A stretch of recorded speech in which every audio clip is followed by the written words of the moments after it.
Hello student, myself Hetal Goswami from Ma Ashapura Vidya Sankur. Today we will learn standard 10th subject Sanskrit and our topic is chapter number 9 चक्षुष्मानः अंध एवं। इसका हमने आधा part पहले ही कर लिया है, जिसकी मैं आपको थोड़ी सी स्टोरी याद दिलाऊं कि इस चैप्टर में क्या है। तो यह जो चैप्टर है वह महाकवि भास ने लिखा है और देखें तो महाकवि भास ने इसमें हर्षचरितम में से लिया है। महाकवि भास ने बहुत सारे ऐसे ग्रंथ हैं उन्होंने लिखे, जिसमें से हर्षचरितम, कादम्बरी, चंडी शतकम, पार्वती परिणाम, ये सारे के सारे जो ग्रंथ हैं वह महाकवि भास के लिए गए हैं। इसके बारे में हम आगे देखें तो इस चैप्टर में मैंने आपको बताया था कि यहाँ पे ब्रह्मा और माँ सरस्वती की बात की गई है, जिसमें जो दुर्वासा ऋषि हैं उन्होंने क्या किया कि वह जब सामवेद का गान कर रहे थे दुर्वासा मुनि, तभी ही माता सरस्वती को क्या आ जाती है, हंसी आ जाती है। उस हंसी के कारण जो दुर्वासा मुनि है वह बहुत ही क्रोधित हो जाते हैं। क्रोधित होने के कारण वह क्या करते हैं कि वह माता सरस्वती को शाप दे बैठते हैं। कौन सा शाप देते हैं कि अब तुम्हारा जो जन्म है वह पृथ्वी पे होगा। इस शाप के कारण ब्रह्मा है वह बहुत ही व्यथित हो जाते हैं। फिर ब्रह्मा है वह व्यथित होने के कारण यहाँ से हमारा जो चैप्टर है उसकी शुरुआत होती है। हमने पहली लाइन की थी जिसमें उसका मीनिंग होता था कि इसके बाद जो सरस्वती को जब भी जिस प्रमाण से जिस कारण से उसे शाप मिलने के कारण उसे देखकर पितामह ब्रह्मा जी हैं वह मंगलकारी चारों ओर जो ढोल बज रहे थे उनके कारण वह जिस मंगलकारी जो सामवेद का जब भी दुर्वासा मुनि क्या कर रहे थे, गान कर रहे थे, उसे गा रहे थे, तभी चारों ओर म्यूजिकली आवाज आ रही थी। उस आवाज के कारण गंभीरता से वह दुर्वासा मुनि को कहते हैं, वह पहली लाइन थी। उसके बाद नेक्स्ट पैराग्राफ था, उसकी लाइन पैराग्राफ हम देखें वह क्या बोलते हैं कि हे ब्राह्मण, जिस तरह से सज्जनों से द्वारा किया गया जो कार्य है वह इस तरह से अच्छा होना चाहिए, ना कि बुरा। तो जिस राह पे आप चले गए हैं उस राह पे आपको जाना चाहिए नहीं।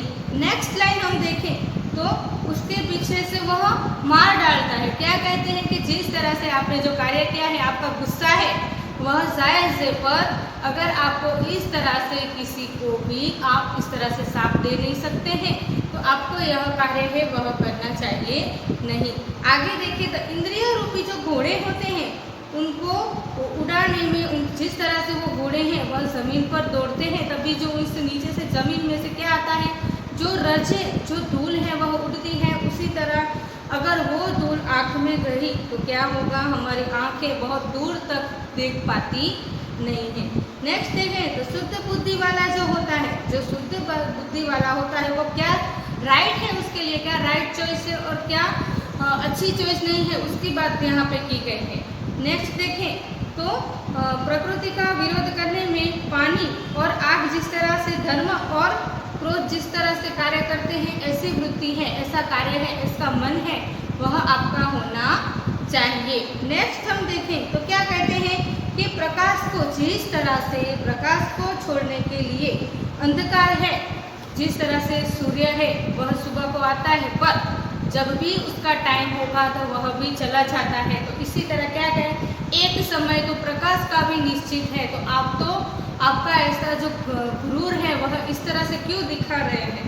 नेक्स्ट देखें खरेखर क्षमा है वह तपस्वियों का मूल रूप है। यहाँ पे एक अच्छा ऐसा विचार दिया गया है। क्या कहा है कि जिस तरह से अगर आपने माता सरस्वती को श्राप ना दिया होता, अगर आपने उसे क्षमा कर दिया होता तो तपस्वी का वह आभूषण माना जाता है। क्या माना जाता है, आभूषण माना जाता है। अगर कोई गलती करे तो आप उसे माफ करने की बुद्धि भी रखा करें, ना कि उस पर क्रोधित होके उसकी बात पे आप ज़्यादा से ज़्यादा गुस्सा होके उसे परेशान करें। नेक्स्ट हम देखें जिस तरह से हम दूसरे के दोस्त हैं वह देखने में हमारी दृष्टि है वह निपुण करते हैं। क्या बात की गई यहाँ पे जिस तरह से हम किसी को भी कोई भी गलती करे, कोई भी उसका दोष हो तो उसे देखने में हम पहले ही उसकी गलती निकाल लेते हैं, तो ऐसा हमें करना चाहिए नहीं। जब भी महान तप हो और उसका जो वजन है, वह महान तप का जो वजन होता है, उसकी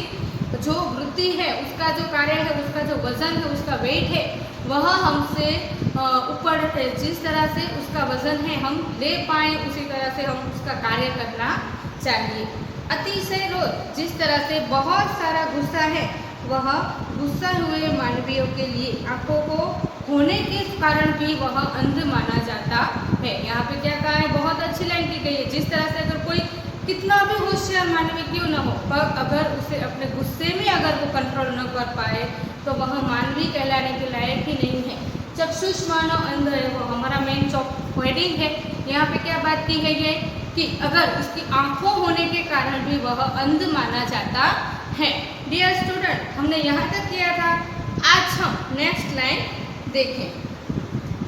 अति रोशन हो चक्षुष्मान अंध एवं जन। अब यहाँ पे क्या कहा है, जब भी अतिशय रोष भराया हुआ जो मानवी होता है वह चक्षुष्मान अंध एवं आंखें होने के कारण भी वह क्या होता है, अंध माना जाता है। नेक्स्ट लाइन देखें तो नहीं कोप कलुषिता विमृशति ही मति ही कर्तव्यम कर्तव्यम वा। अब यहाँ पे क्या कहा है, बहुत ही अच्छी लाइन की गई है कि जब भी गुस्सा आता है उसके कारण हमारा मन है वह मलिन हो जाता है। मलिन यानी बुरा हो जाता है। फिर उसके कारण हमारी बुद्धि है वह कार्य करने के लिए योग्य मानी जाती नहीं है। फिर नेक्स्ट देखें, कुपितस्य प्रथमम अंधकारी भवति विद्या। क्या कहा है, गुस्सा जब भी हमारी बुद्धि है वह कोप से मलिन हो जाती है, जिससे हमारा कर्म है हम अच्छी तरह से कर पाते नहीं हैं। और यह कार्य है, हम कोई भी कार्य है तो उसको सोचने के लिए हमारा मन है वह विचलित होता नहीं है। गुस्सा होना वह विद्या का नाश हो जाता है। जब भी हमें गुस्सा आता है तब हमारी कितनी भी विद्या क्यों न हो, हम कितने भी कोई भी कार्य में निपुण क्यों न हो, पर अगर गुस्से पे हम कंट्रोल न कर पाए तो हमारी वो जो सारी विद्याएं हैं वह कुछ भी काम की नहीं है। नेक्स्ट लाइन देखें, आदो इंद्रियाणि रागः स्मास्मत्यन्ति चरसम चक्षुः। अब यहाँ पे क्या कहा है, यहाँ पे कहा है कि जिस तरह से भ्रमर है वह हमारे भ्रमर यहाँ पे भ्रकुटी यानी कि आईब्रो की बात की गई। जिस तरह से हमारे आईब्रो है वह क्या कहते हैं, यहाँ पे इस पैराग्राफ में जब भी हमें गुस्सा आता है तब हमारे साथ क्या क्या होता है उसकी यहाँ पे बात की गई है। तो पहले तो क्या होता है कि हमारी बुद्धि है वह मलिन हो जाती है, कोई भी कार्य है हम अच्छी तरह से कर पाते नहीं हैं। हमारी जो जितनी भी विद्याएं हैं, जितने भी क्यों ना हम पढ़े हों, पर अगर हम गुस्से पे कंट्रोल ना कर पाए तो वो कुछ भी काम का नहीं है।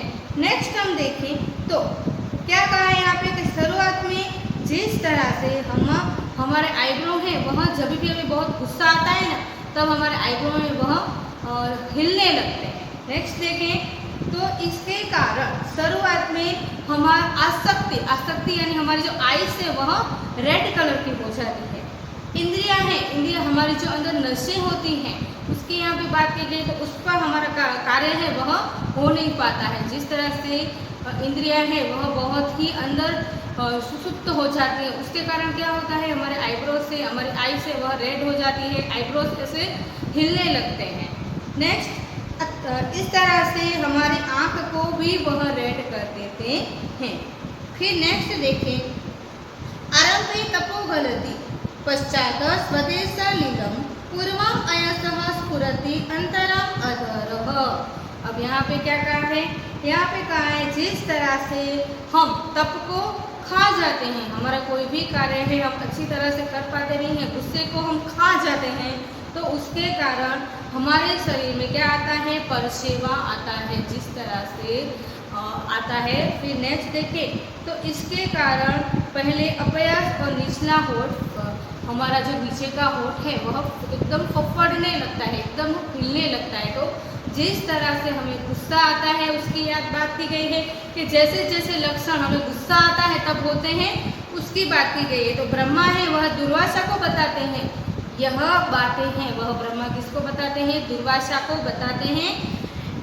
आपको यहाँ तक समझ में आ गया होगा डियर स्टूडेंट। जो हार्ड वर्ड्स है वह इस तरह से निकाल के हमें हमारी नोटबुक्स में चैप्टर 9 हेडिंग देना है। फिर जो हार्ड वर्ड्स हैं उसको पहले ग्लोसरी में, जैसे हमने 9th में किया था कि पहले हार्ड वर्ड्स, उसके बाद उसके जो क्वेश्चंस आते हैं वह लिखेंगे, पर इससे पहले क्या लिखेंगे? जो हार्ड वर्ड्स हैं वह अलग अलग पैराग्राफ में से निकाल के हम लिखेंगे।